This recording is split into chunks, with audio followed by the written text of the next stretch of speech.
Okay mga kamats, mga kaibigan, welcome back to another content. And for this video, pag-uusapan po natin, oh my gulay, Paulo Duterte versus Trillanes kasi na-dismiss yung case niya. Now ako, alam niyo naman, nagdemanda ako in all of this. Pinagdaanan ko lahat yan. So, may idea ako kung anong sinasabi ni Paulo Duterte. Pero bigyan ko muna kayo ng isang magandang primera. Matagal na kasing nag-aaway talaga ang pamilya Duterte at saka tong si Trillanes. Grabe yan si Trillanes na yan. Siguro ang nagra-rival lang sa gigil niya sa mga Duterte ay si Dilima. Pero siya grabe talaga men. Like, Diyos mio Marimar. Hanapin niyo yung isang content natin ng isang araw. As in, 7 years ago, sabi niyang ganun, meron talaga connection si Bongo at saka yung mga contractor. And lumabas, meron nga talaga. Oh my gulay. Grabe. Now, basahin na natin to. So, this is what justice looks like now. Ooh, after 7 years and almost a full-blown trial. Meaning to say, hindi pa siya umaakit sa korte. Ibig sabihin, nasa prosecutor pa lang to for 7 years. Tagal naman nun. DOJ suddenly did a 180 and reversed its resolution indicting Antonio Trillanes for libel. Okay, so paano nangyari yun? Nasa prosecutor level pa lang to.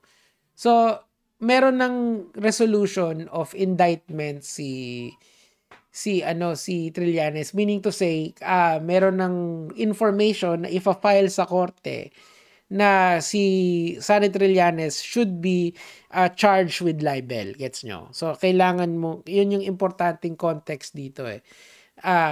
Meaning wala pa yung trial, wala pa yung presentation of evidence, wala pa yung presentation of witness, wala pa yung mga argumento ng mga lawyers. Nandun pa lang siya sa level 1. Okay? So ang nangyari, malamang diyan, meron ng resolution yung fiscal nung na ito Sonny Trillanes should be charged, pero ang nangyari, nag-MR siguro si Trillanes tapos ginrant yung MR niya. Ayun. Ang nag-grant siguro yun si Remulla. Sabi niya, hindi kasi natin alam yung dokumento. Wala tayo sa atin yung dokumento.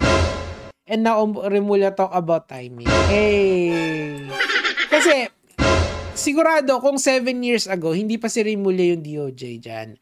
Ang standards ng korte nun or ng piskalya nun is probable cause lang. Meaning to say, hindi ganun kalalim yung kailangan mong dalhin sa korte para kasuhan sa piskalya para kasuhan ng tao. There should only be a probable na ginawa mo talaga to. Probability lang. Probable, kaya nga dati probable cause lang. Ngayon kasi, ang standard sa korte ngayon is mas mataas na. Prima facie or yung evidence on hand and yung, of course, yung arguments, prima facie evidence for, nakalimutan ko yung wording eh. Hindi, wala kasi sa akin yung mga dokumento ko dito eh. Pero pagka, ang wording ngayon is, kailangan mo ng reasonable certainty of conviction given the evidence on hand. Parang ganun yung phrasing ngayon ng ating mga korte. Kasi ibig sabihin, pag aakyat ng isang kaso, kailangan malakas siya.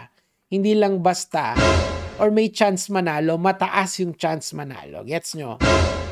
So kapag nakasuhan ka sa prosecutor level, ibig sabihin, medyo kakabahan ka na pag nasa korte na. Okay. So ibig sabihin, nung kinasuhan si Trillanes, iba yung nakaupo, hindi ganun siya hindi siya ganun. Ang ini-imply lang nito, in my opinion, hindi siguro malakas yung kaso na sinampan ng pamilya Duterte kay Trillanes. Okay.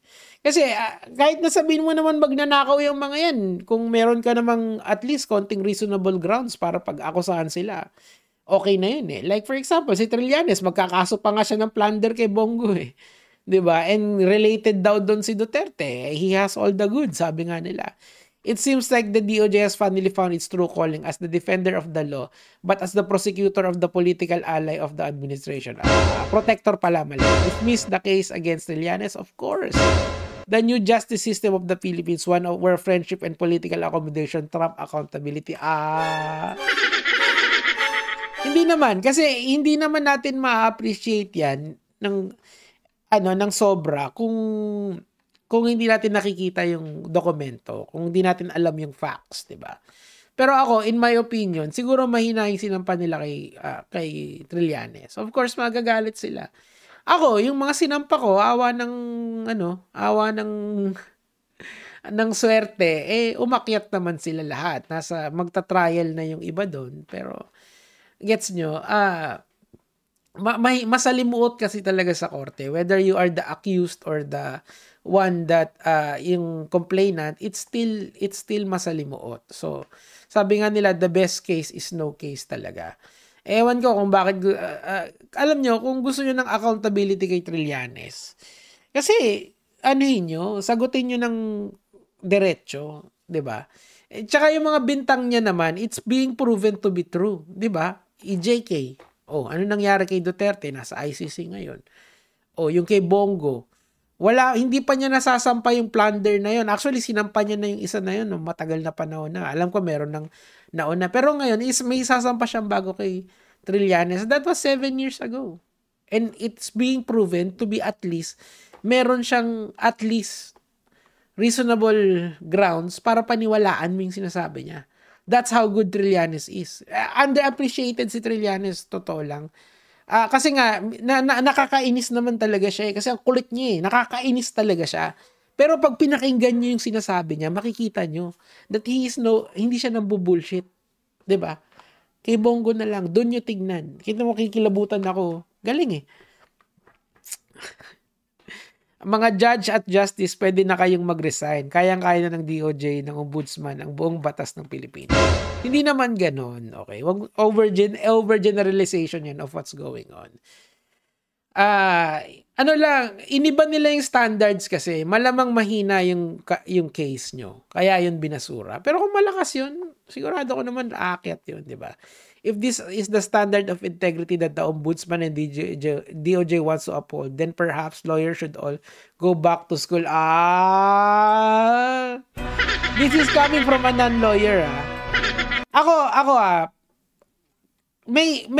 kukwento ko sa inyo yung experience ko at saka yung intindi ko sa mga bagay-bagay. Pero I will never argue on merits of things that hindi naman ako expert, especially yung sa mga ganitong bagay. Yung ine-explain ko sa inyo, out of experience ko yun. So nakita ko sa in-explain sa akin ng mga abogado ko, pero I will never question the wisdom of the DOJ for dismissing the case.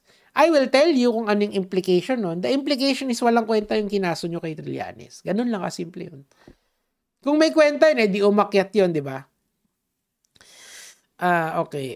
Perhaps the lawyer should get back. Clearly, okay. Our justice system deserves better than the ombudsman and the DOJ who plays politics instead of protecting the truth. Alam nyo, ba't kasi nila, ano ba nangyari dito sa case na to? Malamang inakyat yan sa Davao tapos dinala sa DOJ ni Trillanes. Parang in-escalate niya, ganun. Kasi siguro sa Davao, since sa Davao yun, doon final, tapos nagreklamo si Trillanes, ginawa ni Trillanes, dinala niya sa DOJ. Kasi option niya yun Parang inireklamo niya yung mga piskal sa DOJ, sa Davao, sa DOJ, kaya nasa DOJ yung kaso. Para may neutrality siyang makuha. Now, I would think na kung 7 years na to, iba pa yung DOJ secretary nun. So, most likely natulog yung kaso sa DOJ. Ang mahirap niyan kasi, ang mahirap niyan kasi, kunyari, umakyat yan, pupunta si Trillanes sa Davao. Wala siyang choice. Kailangan pumunta siya. Ganun talaga kahirap yung mga ganyan. Masalimot nga yan, sabi ko sa inyo. Wag niyong pangarapin na may kasuhan kayo sa buhay niyo, or wag niyong pangarapin na mademanda kayo sa buhay niyo. Yun lang yung, kung meron akong isang advice na ibibigay sa lahat ng tao, yung ganyan. Kasi it's never easy. Kahit nasa ang side ka. Whether nasa side ka ng inaakusahan or ikaw yung nag-aakusa, it's still difficult. Ngayon, iyak malala itong si Paulo Duterte. Syempre, talo sila Essentially, binasura na. And ang masakit pa doon, meron ng immunity dyan kung ano man yung mga elements, yung mga facts nito, may immunity na dyan si Trillanes. He cannot be tried for the same set of facts, 'di ba? Kasi ano yun, may double jeopardy na, 'di ba? Yun yung mga natututunan ko eh. Pero again, hindi ako nagmamagaling dito or anything. I'm just saying sa inyo, may naiisipin nyo, may presumption of regularity dyan. And iniba naman talaga ng DOJ yung standards nila eh.